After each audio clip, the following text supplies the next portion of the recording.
예수님이 말씀대로 마지막 때는 노아 때입니다. 아까 언급했던 말씀처럼 족장시대에 나무수환같이 살던 시대의 노아 때와 마지막 때의 노아 때의 차이점이 있다면 동일한 말씀의 역사는 공통점 쪽에서 노아는 물심판을 이기고 남을 수 있는 방주를 지었지만은 마지막 때에는 바로 불심판을 이기고도 남을 수 있는 방주를 짓는 역사가 재림주의 역사다라고 말할 수 있다는 것을 분명히 우리는 알아야 됩니다. 그런 의미에서 노아의 사적에 대해서 더 깊이 연구해 볼 필요가 있습니다. 연구한다고 해서 사람의 생각으로 연구한다는 소리가 아닙니다. 사람의 생각으로 성경 구절을 설명하고 이해하고 느끼는 대로 말한다.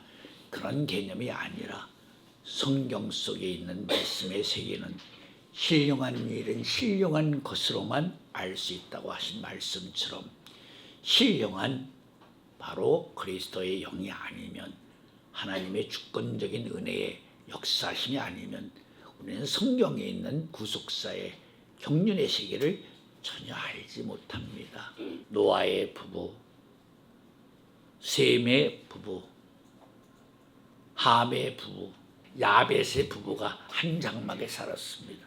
한 장막 안에 아브라함, 이삭, 야곱이 15년 동안 한 장막에 살았던 것처럼 한 장막 안에 살았다는 것을 꼭 기억하셔야 됩니다. 그런데 문제는 노아가 포도주에 취해서 하체를 드러냈습니다. 28장 6절 너희는 무릎 지친을 가까이하여 그 하체를 범치 말라. 나는 여호와니라. 내 어미의 하체는 곧 내 아비의 하체이니 너는 범치 말라. 그는 내 어미인즉 너는 그의 하체를 범치 말지니라. 쭉 읽으면 절대 고륙지침, 아비의 하체, 어머니의 하체, 이모의 하체, 고모의 하체, 백숙부 하체 쫙 범치 말라는 것이죠. 이 말의 의미는 뭐죠? 가나안 칠족들은 다 그런 죄를 짓고 살았습니다. 심지어는 사위가 장모까지 다 취하는 그런 죄를 자연스럽게 범하고 있었던 땅입니다. 그렇기 때문에 그 땅이 그들의 죄를 다 하나님께 참수하고 저주하고 그들의 죄로 말미암아 그들을 토해내게 되었다. 그런데 문제는 노아가 포도주에 취해서 함이 아비아체를 보았다는 말씀이 있습니다. 그럼 지금 레위기 18장에서 말씀한 그 말씀의 기준으로 말한다면 함이 어머니와 상관관계를 맺었다. 박태선이도 그렇게 말했고 문선명이도 그렇게 말했고 다 그렇게 말했습니다. 그렇기 때문에 기독교에서는 다음과 같은 결론을 내렸습니다. 그렇게 말하는 사람들은 다 이단이다. 그렇다면 누구의 말이 정말 맞는 것일까? 그런다고 해서 기독교가 그들을 이단이라고 지적할 수 있는 원리적인 말씀의 근거를 대느냐면 전혀 되질 못하고 있습니다. 메시아라고 자처하는 자들이 그렇게 말하기 때문에 그렇게 말하는 것은 이단이다. 이게 기독교의 지침입니다.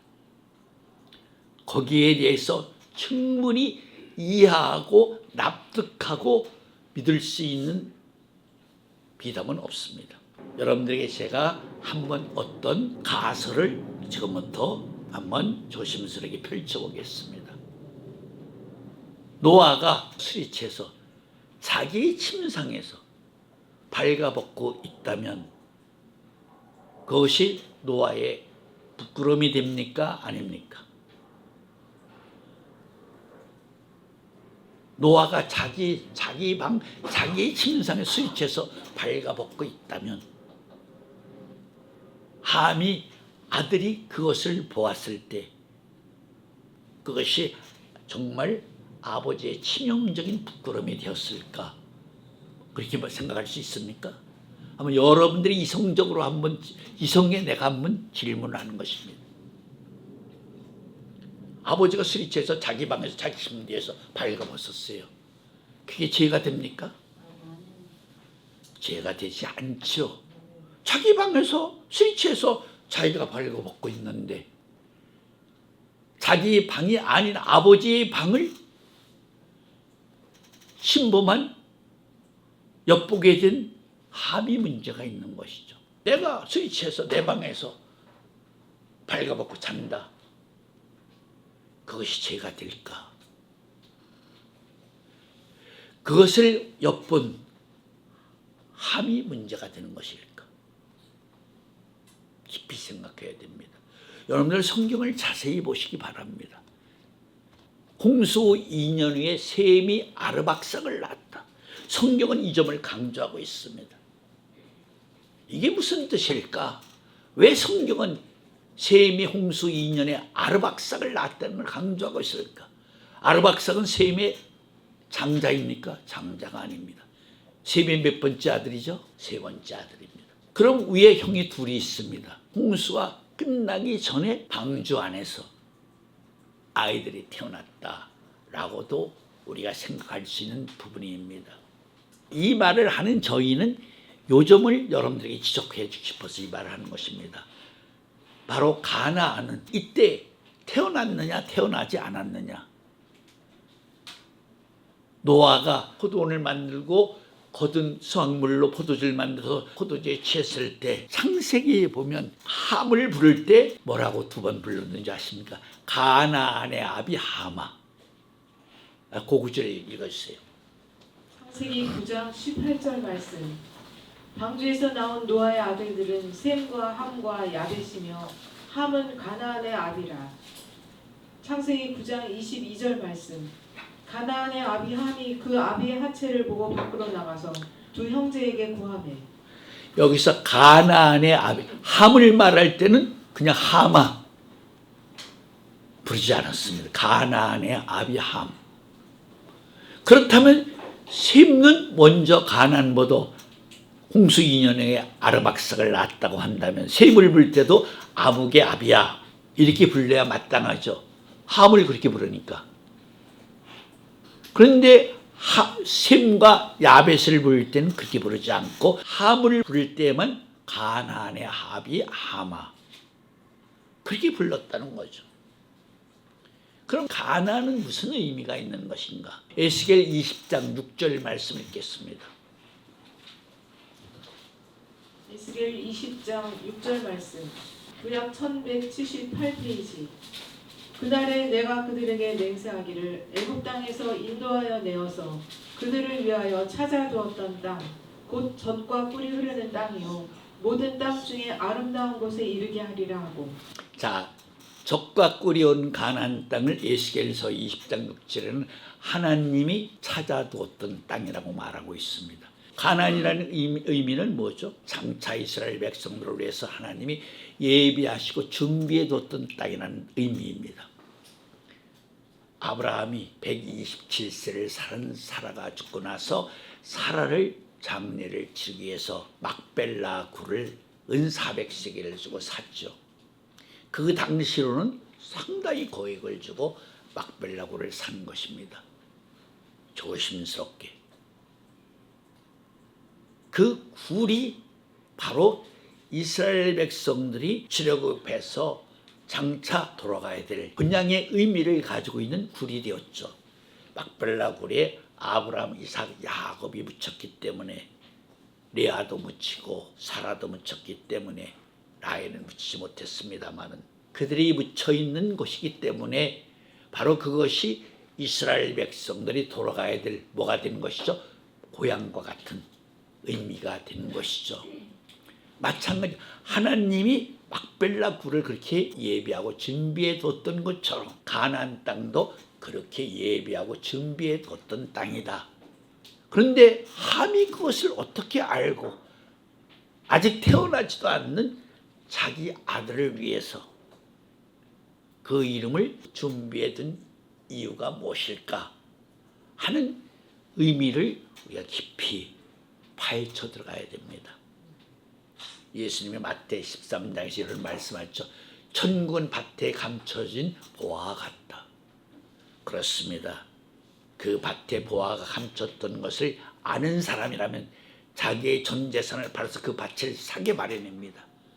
마찬가지입니다. 천국의 비밀도 그렇게 우리가 한다면 마치 선지자들이 생땅을 손으로 파헤쳐서 보화를 캐내는 것처럼 그런 구도의 길을 과정을 거쳐야 된다는 것을 의미하고 있는 것입니다.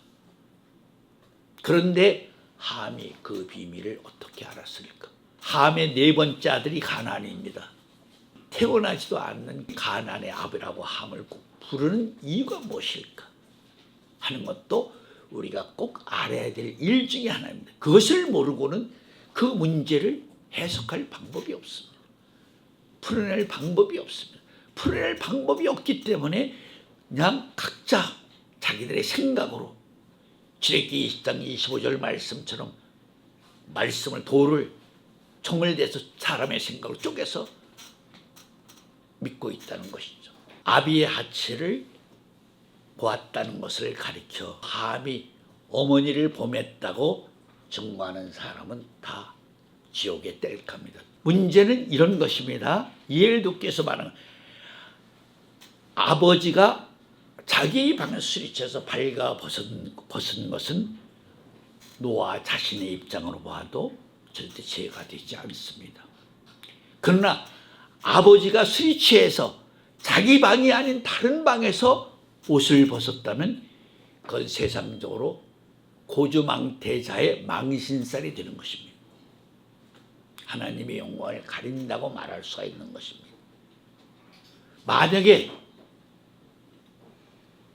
노아가 자기의 방이 아닌 셈의 방에 있었는지 함의 방에 있었는지 술이 취해 발가벗고 있었다면 그것은 그 아들의 성향에 따라서 아버지를 공경하고 효도하는 성향에 따라서 아들의 입장이 바뀌어질 수 있습니다. 함은 아비의 하체를 보고 나가서 셈과 야벳에게 비난했습니다. 그 비난을 듣고 셈과 야벳이 자기의 겉옷을 벗어서 아비의 하체를 보지 않고 뒷걸음질을 들어가서 아비의 하체를 덮어주고 나왔습니다.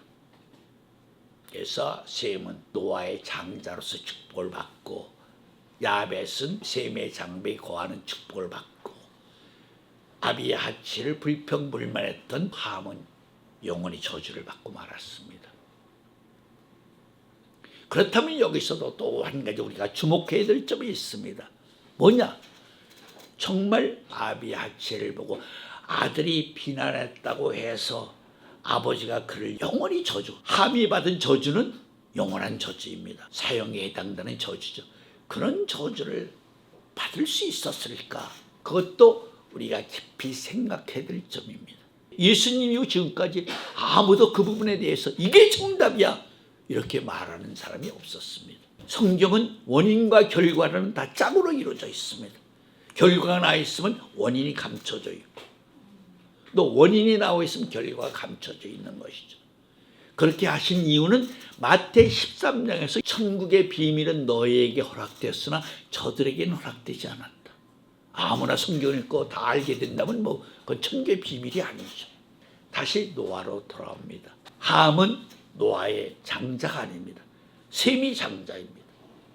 그렇다면 당연히 하나님이 준비해뒀던 가나안 땅은 누가 차지해야 되죠? 셈이, 장자인 셈이. 여러분들이 신명기 21장에 보면 장자와 차자는, 장자는 기력의 시작이 장자이죠. 장자는 차자의 2배를 가질 수 있습니다. 21장에 보면 첩의 아들에 관한 말씀이 장자를 설명하고 있습니다. 읽어주시기 바랍니다. 신명기 21장 15절 말씀, 구약 295페이지. 어떤 사람이 두 아내를 두었는데 하나는 사랑을 받고 하나는 미움을 받다가 그 사랑을 받는 자와 미움을 받는 자가 둘 다 아들을 낳았다 하자. 그 미움을 받는 자의 소생이 장자여든 자기 소유를 그 아들들에게 기업으로 나누는 날에 그 사랑을 받는 자의 아들로 장자를 삼아 참 장자 곧 미움을 받는 자의 아들보다 앞세우지 말고 반드시 그 미움을 받는 자의 아들을 장자로 인정하여 자기 소유에서 그에게는 두 몫을 줄 것이니 그는 자기의 기력의 시작이라. 그래서 당연히 가나안 땅의 비밀을 누가 가지게 되어 있는 것이에요? 장자인 셈이 가지게 되어 있는 것이에요. 셈이 장자이기 때문에. 그렇기 때문에 셈에 낳는 의미를 하나님이 강조하는 것이에요. 홍수 2년 후에 셈이 아르박삭을 낳았다. 그것은 장자의 계대를 강조한 말씀이 된다 하는 것도 알아야 되는 것입니다. 그래서 셈이 당연히 가나안의 비밀을 알아야 되는데, 셈은 모르고 있는데 어떻게 함인 둘째가 가나안의 비밀을 알고 자기가 낳는 넷째 아들에게 가나안이라는 이름을 주었을까? 라는 의미를 우리가 올바로 정확하게 알아야 되는 것입니다.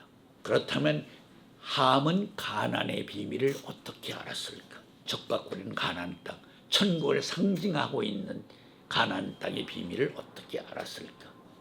지금 장자인 셈도 모르고 있는데, 그것이 바로 노아의 부인과의 관계에서 터져나온 사건이라고 말할 수가 있습니다. 왜냐하면 믿음의 조상 아브라함에게 하나님이 횃불 언약을 맺는 가운데 하나님이 아브라함에게 적과 꿀인 가나안 땅을 주시겠다고 약속을 하는 과정에서 아브라함에게 세 마당을 위한 세 가지의 제물을 바치게 하고 있습니다.